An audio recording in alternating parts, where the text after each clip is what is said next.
Climate change and global warming are some of the most serious challenges we face today. In this, I will explain how they affect ecosystem and human health and why this issue is urgent for both nature and humanity.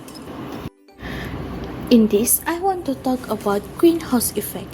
The greenhouse effect is a natural process and without it, Earth would be too cold for life.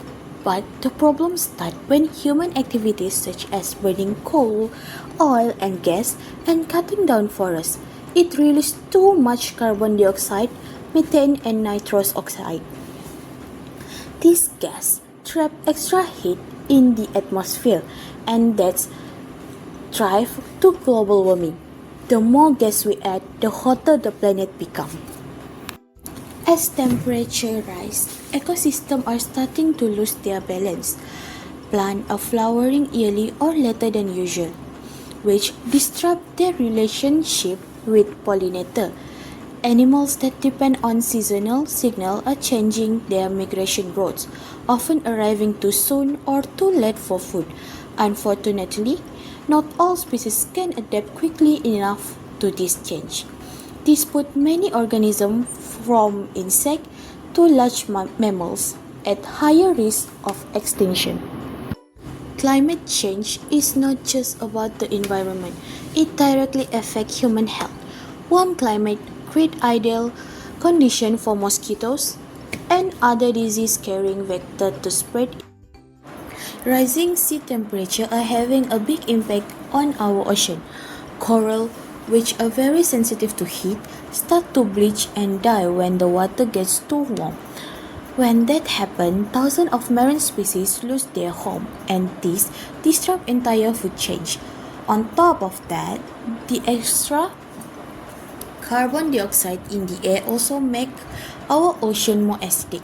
This weakens the shell of sea creatures and coral skeleton, putting even more pressure on marine life. In the end, it's not just the ocean that suffer.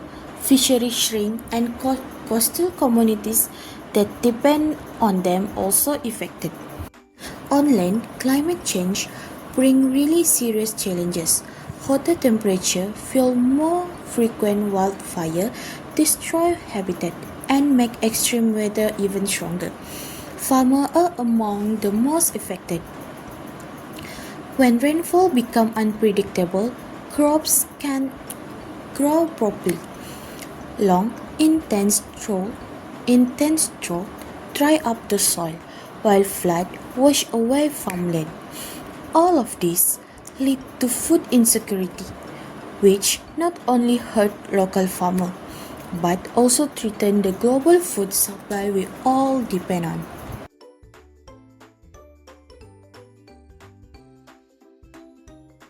To tackle climate change, we need to look at it from two angles, which is mitigation and adaptation.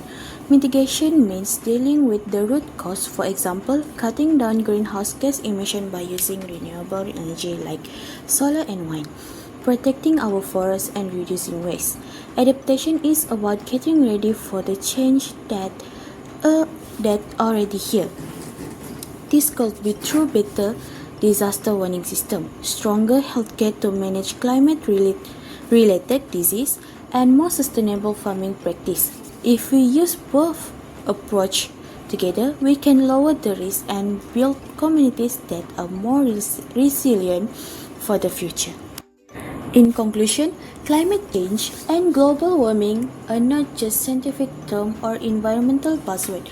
They are real biological issues that are already disrupting ecosystems and putting human health at risk. These changes aren't something we can push to the future. They are happening right now. The choice we make today, whether it's through mitigation or adaptation, will decide if life on Earth can continue to thrive or if we face even greater challenges ahead. The choice is in our hand. Thank you.